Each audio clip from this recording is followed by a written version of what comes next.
Ivoiriennes, Ivoiriens, mes chers compatriotes, il est des moments dans la vie des hommes, des peuples et des nations où la conscience que notre destin collectif transcende la somme de nos individualités et nous impose de franchir les limites de nos égos personnels, nous conduit à rechercher dans nos actes et dans nos discours le succès de la collectivité.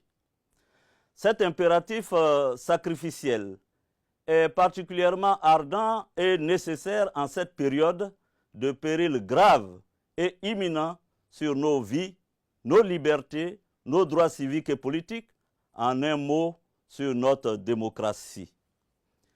Face à la gravité de la situation qui accourt dans notre pays, depuis la décision extrême de M. Ouattara de convoquer tous les moyens légaux et illégaux dans le but de se maintenir au pouvoir, les fils de la Côte d'Ivoire, regroupés au sein de l'opposition parlementaire et extra-parlementaire, ont fait front commun dans une exemplaire unité d'action. Depuis plus d'un mois, l'opposition politique ivoirienne se bat courageusement et dignement avec les instruments du droit et de la mobilisation populaire contre cette félonie qui défigure notre pays.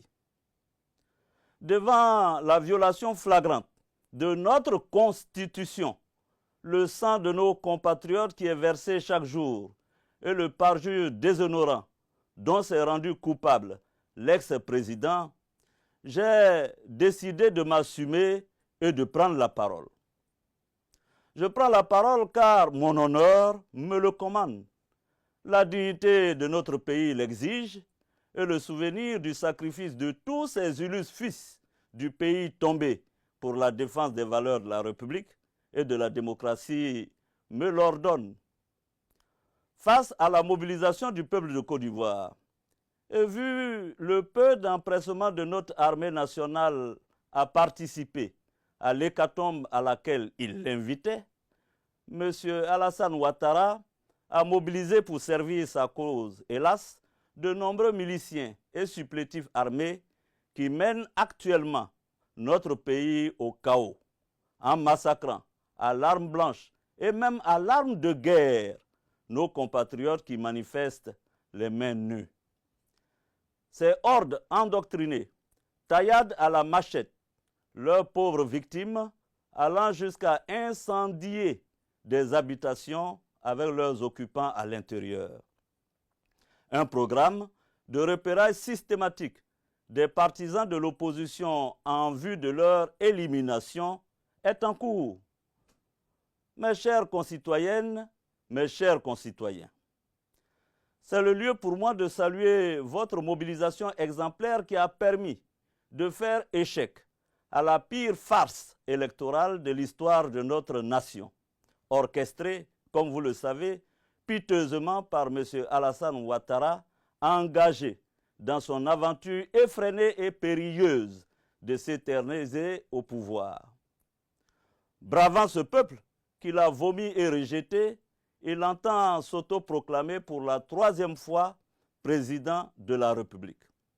Nous ne l'accepterons jamais, disons-le tout net. Notre pays est désormais placé dans un contexte de vacance du pouvoir présidentiel, car celui qui tente maladroitement de s'imposer n'en a ni le droit ni la légitimité. En ce moment historique, il n'y a de place ni pour les trahisons, ni pour les demi-trahisons.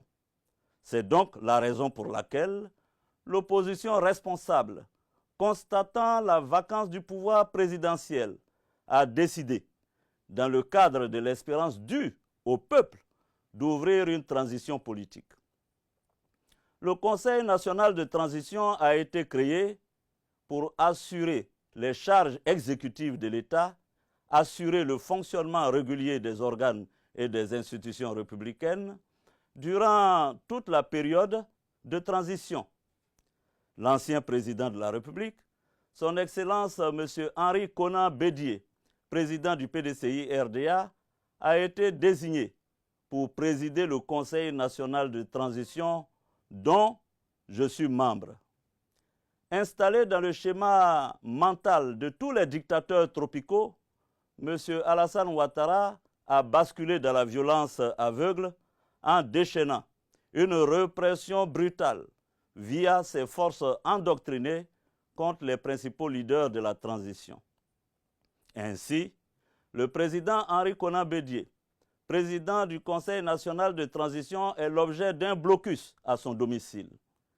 D'éminents membres du Conseil national de transition ont essuyé des attaques à l'arme de guerre contre leur résidence ou ont échappé tout simplement à des assassinats et à des enlèvements. M. Alassane Ouattara veut absolument décapiter la transition pour pouvoir éteindre toute contestation et régner dans un consensus dictatorial où la paix qui prévaut est celle des cimetières.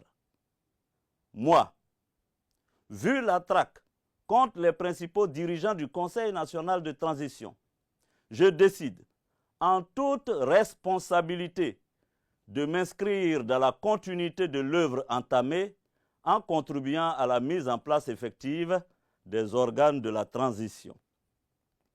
Avec l'ensemble des forces vives de notre nation, nous conduirons la transition démocratique en vue d'élections libres, inclusives et transparentes dans les meilleurs délais. Seul antidote, je vous l'assure, à la violence qui accourt dans notre pays. Nos pères et nos mères ont payé notre liberté d'un trop grand prix pour que nous puissions accepter de la brader face à la forfanterie de quelques excités. Nous refusons que le viol de notre loi suprême soit considéré comme chose banale et puisse rester sans conséquence. Nous n'accepterons pas que pour la gloire d'un individu, un individu seul, notre pays comptabilise aujourd'hui plus de 100 morts et plusieurs milliers de blessés en moins de 2 mois, que des milliers de nos concitoyens soient emprisonnés parce qu'ils ont exercé leur droit à la liberté d'expression et de manifestation, et que des hommes politiques soient assiégés, traqués, pour avoir exigé le respect de la loi, rien que le respect de la loi. Les Ivoiriens n'accepteront pas, je vous l'assure, qu'une cour constitutionnelle servile et complaisante adoube le complot électoral et apporte sa caution à la forfaiture en cours. Ce n'est pas ce dont nous avons rêvé pour notre pays. Ne pas nous battre dans ces circonstances avec détermination, pugnacité et abnégation face à la tyrannie naissante serait une lâcheté dont nos dévanciers ne sauraient être fiers. C'est pourquoi, malgré les difficultés, malgré les douleurs, malgré les horreurs, en dépit de nos faiblesses, de nos manquements, de nos erreurs, voire de nos fautes, il faut qu'ensemble, chers compatriotes, nous puissions nous lever pour dire non à la dictature et faire barrage à l'ex-président de la République, Alassane Ouattara, qui veut prendre la Côte d'Ivoire tout simplement en otage.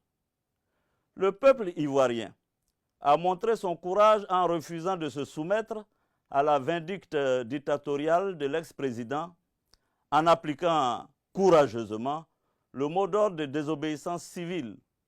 Les Ivoiriens ont démontré leur capacité à lutter pour la démocratie au péril de leur vie.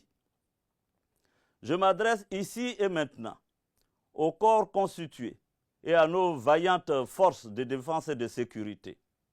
Au corps constitué, appelant à votre sens élevé de l'intérêt supérieur de la nation, je vous demande de désobéir aux ordres illégaux et de rallier le Conseil national de transition. Aux forces de défense et de sécurité, vous me connaissez, chers soldats, des années durant, nous nous sommes battus dans les broussailles comme dans les agglomérations. Notre idéal était d'apporter à la Côte d'Ivoire la démocratie et la liberté. Je voudrais vous dire aujourd'hui que malgré tout, rien n'est perdu. Je voudrais vous dire que nous ne pouvons pas, nous ne devons pas, par peur et par poltronnerie, laisser s'installer durablement la dictature clanique de M. Alassane Ouattara et contempler l'empire de la terreur s'étendre dans notre pays et prendre possession de l'âme de notre nation. C'est pourquoi je demande à vous, soldats, sous-officiers, officiers, officiers supérieurs et officiers généraux de notre armée, de vous regarder dans le miroir de votre âme et de votre conscience et d'agir pour stopper les tueries. Agir pour préserver notre pays de pogroms intercommunautaires, agir pour rétablir la paix et la concorde, agir pour redonner à notre Constitution ses lettres de noblesse. M. Alassane Ouattara n'est plus le président de la République de Côte d'Ivoire. Cela est indéniable. Ayant épuisé son deuxième et dernier mandat, il ne peut plus exercer les charges et la fonction de chef de l'État. Il s'agit pour vous, dans l'honneur et la dignité, de mettre un terme au spectre de la guerre civile qui menace tous les jours notre pays. Pour terminer, j'appelle toutes les forces vives de la nation, les jeunes, les femmes, toutes les couches de notre beau pays balafré et assassiné, à se lever. Nous devons poursuivre la désobéissance civile avec plus de détermination dans nos villes et villages afin de faire respecter la volonté de la grande majorité des Ivoiriens. Chères concitoyennes, chers concitoyens, entre l'oppresseur et le peuple opprimé, il nous faut choisir. Et ce choix, c'est maintenant. Personne ne peut prétendre aimer la Côte d'Ivoire plus que l'Ivoirien. Personne ne viendra nous libérer à notre place. Nous ne devons compter que sur nous-mêmes pour vaincre ou périr. Et nous vaincrons car nous avons la vérité et Dieu est avec nous. Que Dieu bénisse la Côte d'Ivoire. Je vous remercie.